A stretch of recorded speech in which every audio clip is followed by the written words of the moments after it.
Alrighty, hey everybody, it's Rinku from Vanguard here, and welcome back to our channel. We want to start things off by saying hi and letting you guys know that we're still around, we're still alive. We've just been deliberating on the kind of content that we want to get to you guys. Again, we still do have that video for the Junk Vanguard. It will be uploaded this weekend. Unfortunately, we do not have the programs or the proper tools to really edit the video to make it shorter, so it's going to be a pretty long video. I'm going to do my best with what limited knowledge I have to try to separate the videos.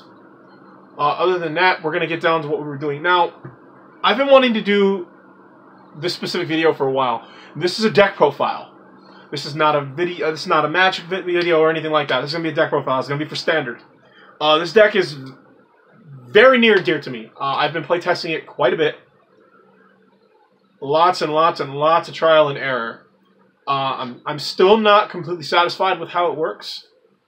I'm waiting to see what other cards from the new set will make it better. But as of right now, we're going to be deck profiling for you guys Revengers. Well, not Revengers, but standard Shadow Paladins with, you know, what everyone knows of. Now, before I get into the deck profile, there's probably going to be a lot of cards in this profile that some of you are going to say, oh, why are you playing this, that?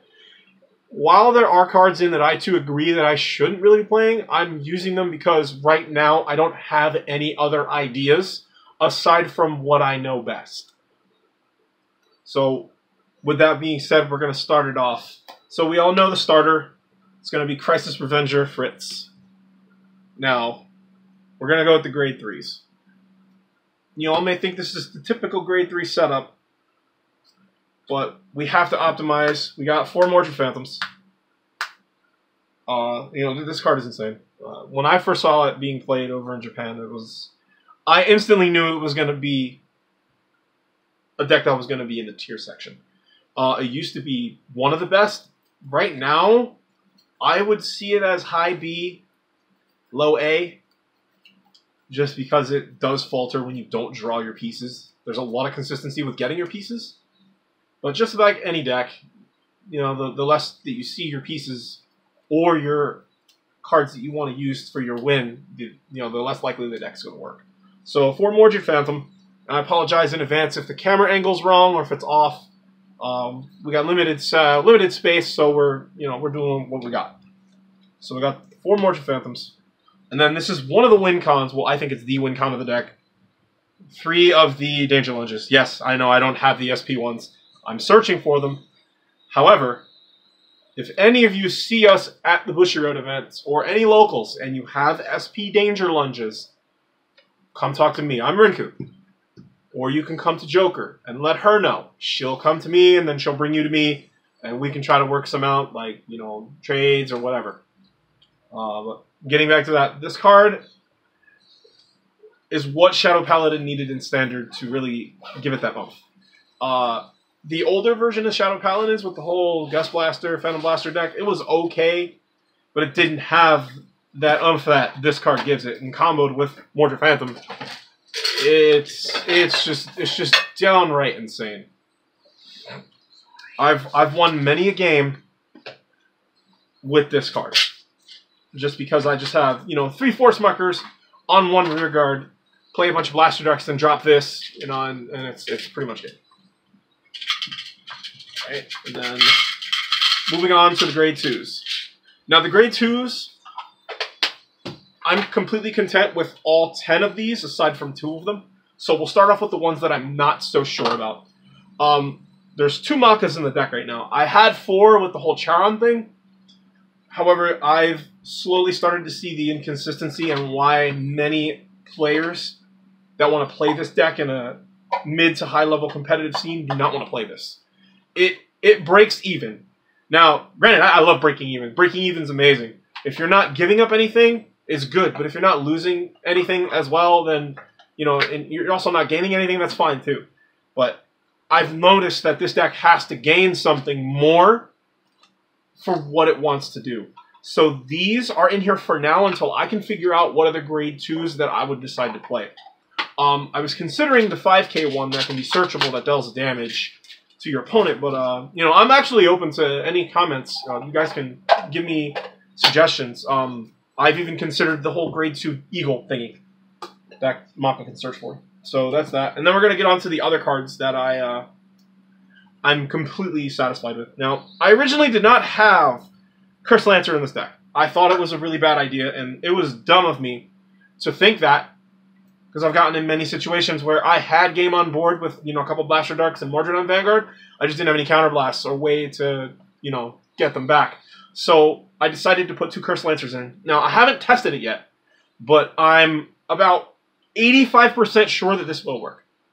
Many games that I've been in, I've had no counterblasts, and I haven't been able to do much. I was only able to barely pull the win out because I had, you know, big rear guards or danger lunge. So I want more extension to my counterblast resource. There is a possibility I might even slide a 3rd one in here, depending if it works out, and probably take out one of the Makas. And then to the quintessential Blaster Dark. There's really nothing to say about this, aside from I've rode it a couple times on your grade 2 ride. If you have an alternative, don't do it. It's not worth it. You want to keep the Blaster Darks. You can Soul Blast them, but it's very few and far between that you'll be able to do that. With my build, I don't really get to Soul Blast unless I ride Danger Lunge onto the Vanguard, or if I have Mako Charon. That's the only way that I'll really be able to Soul Blast, and it's not even that consistent. I would not want to ride Danger Lunge. The only time I would ride Danger Lunge is if I don't have any other grade 3 to ride. So, Blaster Dark, definitely important for the Mordred build. For the Mordred build. If you're going to be building the other build, you don't need Blaster Dark. And then the final grade 2 of the deck will be Nullity Revenger Masqueredo. I really like this card. I even play it in my Revenger Legion deck, and it's really good, really good. This is one of the key pieces to the deck that you want to try to see as much as possible. Your domains and your sword breakers will help with that. You're giving up counterblast, but you know what? Drawing a card is drawing a card, and you're getting a plus to your field, so that's a +1 in my book. So, and he's also a 13k when he attacks the Vanguard. Can't beat that. All right, moving on to the grade 1s now. All right. So we're gonna start off with 4 domains. There is no reason you shouldn't be playing this card in any shadow build. This card is really good. It's very good. I don't even need to explain it other than that. But we play 4 copies. There were times I'd considered playing less, but no, went against it. And then the other 2 grade 1s that I'm still debating on and more than likely will take out 2 Makas. Or no, 2 Charons. I apologize. It doesn't really do much for the deck. I thought it would be alright, and it worked for a time, and then as I got used to how the deck played, it just doesn't work anymore. So I'm thinking maybe 1 Curse Lancer and something else. I haven't decided yet. So that's just that. And then we're going to go to the copies of the other cards. So this one right here is another key, not a key piece, but a key mid to late game piece if you want to recycle your Blaster Darks. I also play this card in the Legion build for premium, and that actually will be profiled very soon. I will get the time together to profile that. We might do that over at Gamers Heaven, and by the way, shout outs to Gamers Heaven again for allowing me and Joker to go there and record and hang out and play cards. We really appreciate you guys. So yeah, we got the 4 Transient Revenger Masquerades. When I saw this card, the first part of the text is the only thing I nearly crapped myself.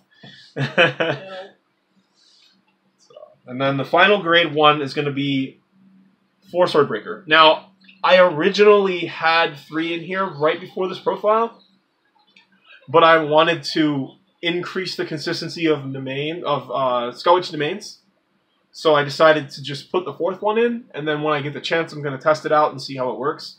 There's going to be another change that I'm going to do to the deck as well, but we're going to get to that in a couple seconds. But Swordbreaker, I don't think Swordbreaker is a staple as a 4 of. I do, however, think that if you're running domains, if you own domains and you have Swordbreakers, and you want to build Shadow Paladins, it doesn't matter what build, these are the 2 cards that you can include in the deck, both domains and the Swordbreaker. But if you want to be unique, please go for it. But this is what I'm sticking with right now until I find grade 1s that are better or other ideas in general. And then that's it for the grade 1s. And then moving on to the 0s. Now, you guys are going to see the trigger lineup. It's really weird, but it's going to be fixed up, and I'll explain to you guys exactly how it's going to be fixed. So, we got 4 heals. There was a part of me, especially going into Bushy Road season, that was going to play like 12 crits and 4 draws, but I don't really think that would be viable, especially in that kind of format when I haven't really play tested with this deck in a while. I don't really want to play this deck a lot because I feel too tryhardy, and that's why I'd rather just play premium and play the deck in premium aside from that. And then we got 4 Death Feather Eagles, 1 Grim Revenger, 2 Dark Side Trumpeter. I know it's weird, but this was put in for a draw because at the time I was having difficulty managing the draw triggers because I would get the draws and I would always check them, but I'd keep drawing all my triggers. So I got a little upset, and after a tournament I just was a little frustrated at myself, and I took one of the crits out. But it will be changed back to 6 draw because I believe that 6 draw was the way to go. At that time I didn't have an understanding of the deck. And then we have the 1 copy of Howl Owl, and then the 4 copies of the Dark Shield Maclear Draw PG. Staple, I wouldn't play the grade 1 PG. There's really no reason to. It's just, if you're playing Standard, you might as well play the Draw PGs. So if you want to go a different route, then yeah, go for it. Play the grade 1s. I actually play the grade 1s in my Standard Riviere deck. But yeah, I mean, like I said before, if you guys have any, suggestions that could possibly help me, a lot of you have seen my playstyle, and if you have a decent grasp on it, and you want to give me tips that you think would help my playstyle as far as this deck goes, please drop them in the comments. I'd love to hear them. I'd love to reply to them and not hear them. But with that being said, that's going to be the profile. And before we're done, let's not forget, this is Force 1. I don't play Force 2. I don't see a need to grab all the markers. But yeah, so that's the Shadow Paladin deck profile. I've been really wanting to get that out to you guys for a while, and at the same time not take too long about it. And using Joker's mat. And I'm also, yes, thank you, Joker, for allowing me to use your beautiful Sarin mat.